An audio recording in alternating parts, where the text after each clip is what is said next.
All pride right there in Myles Garrett. I'll tell you, proud of you, man. I'll tell you right here, and New England's facing the New York Jets, and it was all Drake May. There's Stephon Diggs for 1 touchdown. Then he's going to find Hunter Henry as he steps up into the pocket for another touchdown. On the day, he's going to finish 19 of 21. This is Drake May, 256 yards and 5 touchdowns. And again, this is Efton Chisholm III. Yes, it's Efton Chisholm III. Catches that 5th touchdown right there. That young man from Eastern Washington, yeah, his first touchdown in the National Football League. How about the day for Drake May, man? MVP? I think he made a late push, right? We've talked about Matthew Stafford, but, you know, you got to take everything into consideration. All right, let's take a look. Jacksonville taking on the Colts, and Trevor Lawrence right here going to take it up the middle. This was his 2nd rushing touchdown of the game. Phillip Rivers, though, he's going to come back, and he's going to find Mo Alley Cox on the delay route. Beautiful throw, great concentration, excellent catch by Mo Alley Cox. And then, again, Rivers, he's going to go. I think this pass got tipped and intercepted by Jarrian Jones. That led to a Cam Little 42-yard field goal. Jacksonville on top right now, 23-17, 13 seconds left in that ball game. Indianapolis has the ball. Yeah, this is a game that the Jags, they really need to finish the season strong. And shout out to Phillip Rivers, though. Making some plays, but as we expected, there are certain throws that just get away from a little bit. Yeah, or they wish to get away from it a little bit further, or it's just harder. Yeah, it's hard for them to push those balls down the field. But listen, they played hard to the very end to Jacksonville. You know, maybe not their best outing, but I tell you what, I'll think it's about Trevor Lawrence. His legs continue to be the difference in his play. His ability to keep drives alive. He ran for 2 touchdowns today. That to me is you see the growth of Trevor Lawrence right now, right there in that. And I wanted to go back to Nate. He mentioned before, as Tony Romo pointed out during the game, the absence of DK Metcalf in that Pittsburgh game, significant. Yeah, listen, there were some shots that were taken downfield. Aaron Rodgers was looking, I think, on a 4th and 1. They threw the fade ball down the left side. That's a play that goes to DK if it's one-on-one coverage. And you can see, like, they were trying to get something going in the run game. A simple pitch to the right to Warren. It didn't go anywhere. And then Aaron Rodgers holding on to the ball a little bit too long. He gets sacked right there. He's looking for his playmakers down the field. And listen, this hasn't been something that they haven't really been consistent in the passing game. Really, the intermediate game has been the strength of this offense that allowed them to move the ball down the field.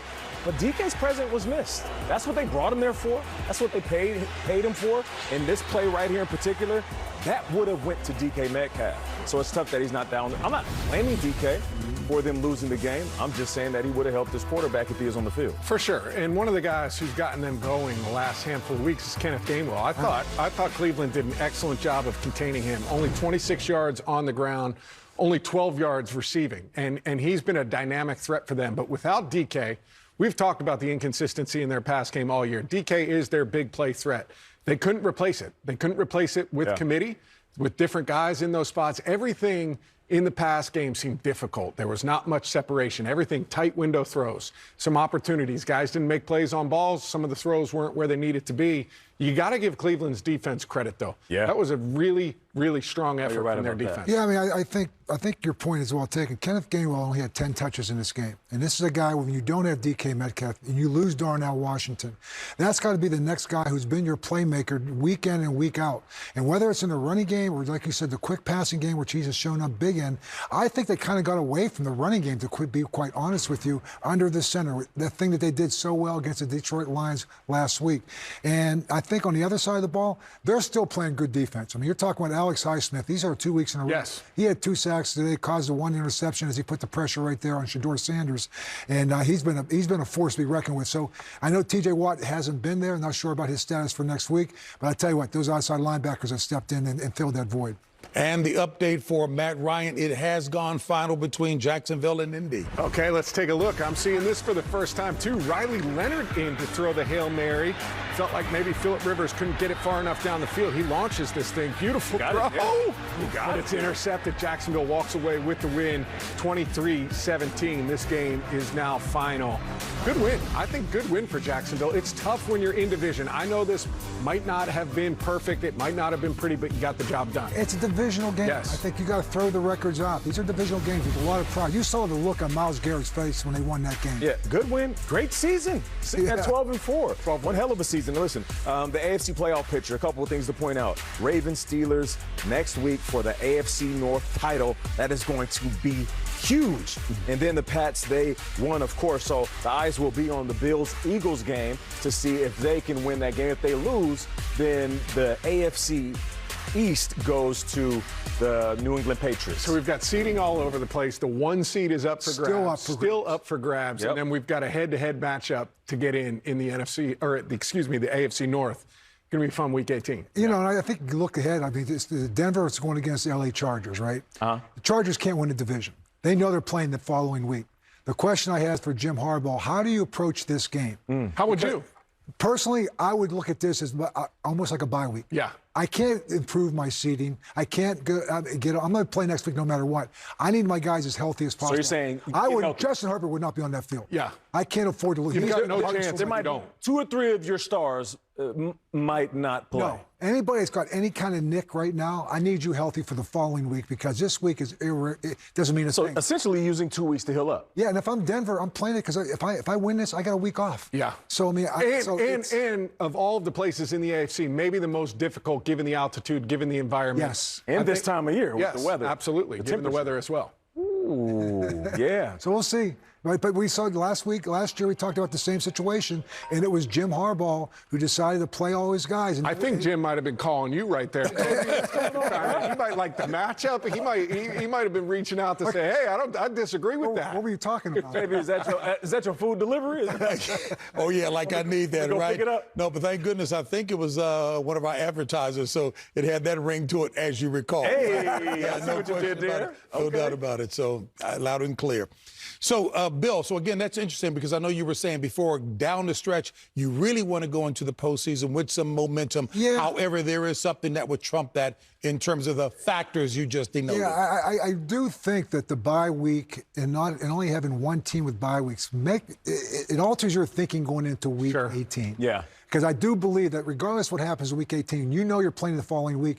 I always said this, after Week 18, we're all 0-0. Right. Yeah. It's a new season. Some of us are playing at home. Some of us are playing on the road. And also, we're all banged up. Yeah. So who can get 100% healthier? Yeah. That's so it's 0-0. I had no problem going on the road. Go on the road, great. That's one of the teams that needed that rest, if you will, the Pittsburgh Steelers. Now they got no choice. Absolutely. They got no choice. And I think the other consideration in those type of situations like the Chargers, where it might not affect where you're at, but the consideration of your matchup, who you're playing, who you're going against. However, this year, I think it's so wide open. Right. You know, in other years, there may be a consideration. Hey, this might make more sense. We got, if we can win. I've been there before, Matt. I've been there before. Yeah. I just valued health over matchup. Because I said, you know what? If we're going to win a championship, I don't care who we play. I just want to be healthy when we play them. I don't care where we play, and I don't care who we play. Because if we have to win, I got to beat I got to beat the best. I'm with you. Because there's only one champion. The rest of us are in second place. Yes, I'm with you too. Because Justin Herbert's been grinding through it the last 3 weeks. He really has. Since the surgery on his hand, coming back and being able to play, through that. He's also taken a beating. He took a beating in that game against Houston as well. And so the opportunity to get him some rest, get him as healthy as you possibly can. It gives you the best chance to advance and go make a run at a championship. Absolutely. And, sometimes you go into these games and you go in that mindset and you kind of throw caution to the wind with whoever you have playing. And you find out you got some pretty good backup players that you get into the playoffs. You give them some experience right now this late in the season. So you're actually developing depth right now as you're doing this, not really recognizing you're not losing anything from a seeding standpoint. Yes, maybe, like I said, who you play, where you play, maybe, but that's it. And I think the depth part of that, the development part of that, if I have to win 4 games, because I'm playing that following week, I got to win 4 games. So I better make sure I'm healthy enough to go win 4 games. If they're all 4 in a row or 3 in a row and I go to the Super Bowl, so be it. But also I can get some other people to get some playing time late in the season. I think there's a benefit to that too. Yeah, and speaking of injuries, Mike Tomlin just announced that Darnell Washington broke his arm. So he went out earlier in the game, and it's confirmed now. And that's tough because I got to tell you, he's been a big part of this offense. He has, and there was a play late in that game that Pat Freiermuth went inside and Aaron Rodgers threw it outside. Yeah. If he bends out, I remember that. If he bends out, it's a touchdown. Yeah. So they're just not on the same page with all these guys. And losing a guy like Washington, who has been a little bit of a safety blanket. He's been a favorite. Listen, Aaron's got his favorites. Washington and Gainwell. Yes, and DK. And DK, yeah. And you may not have 2 of the 3 next week. And you got to go for the title of the AFC North. And you got to go against the Ravens. And Derrick Henry. I get that, who just had I think 200-plus rushing yards. I think Derrick just went in for a second treatment this afternoon to make sure he's ready for next week. Yeah. Let me just put a button. You guys mentioned Justin Herbert, and Bill has been definitive about how well he's been playing. Was it a couple of weeks ago where, again, Justin Herbert was showing, hey, no matter how banged up he was, he didn't even want to do the post-game interview. He wanted to go celebrate with his guys. Yeah. But I said, you commented, again, an attitude change that's impacted the team. And it's Jim Harbaugh has enabled that. I mean, he has built this kid up to make him feel like you're the lifeblood. You're the lifeblood of this football team, and I like that. And I think he's taken upon that responsibility. Don't tell me about the tackles I don't have. I know I'm on my 4th and 5th tackles. Fine. But you know what? I've been playing with these guys for the last month. It is what it is, right? I know what they are. I know what they're not. I know that my time clock has got only so much, and he's kind of acclimated to that type of play right now. Yeah. And I think running the football, and they can get Hampton healthy again. Vidal gets healthy. You got a 1-2 punch right there. And I think defensively, that's a very, very solid, underrated football team. Yeah. They gave up 2 big plays last week. I get that. They beat quarter beaters. First 2 plays, great calls by the Texans. But they adjusted in the course of that game. Yeah. They really, really did. So, I mean. Yeah, listen, the next week or so, and then also the postseason, is really going to determine what we think about a couple of quarterbacks that are no young fellas or spring chickens, and they're not older vets. And I'm talking about Justin Herbert is one of those guys. Yeah. He has an opportunity to really change the narrative of his career. We all know he's a talented guy, big, strong arm, high football IQ. But are you a winner in the big moments? He has an opportunity to playoffs for that. Another guy, Trevor Lawrence. Yeah. Trevor Lawrence has an opportunity right now to change the narrative. He's been playing well. I don't care if it's good football, great football, or entertaining football. Totally. It's winning football. Yes. But what are you going to do? It's right gutsy now. football. Both of those guys have been playing tough. But what's going to happen in the postseason? I agree. Yeah. I agree with you, Nate. With that in mind, yeah, thank you, and I appreciate it. With that in mind, I'm going to ease down the road here because we're going to be welcoming in another audience. And with that in mind, in TV, we have to be quiet. And now, just like Nate would do on news, we welcome in the audience that was watching. Say that again, Bill. So well orchestrated. It's kind of just like,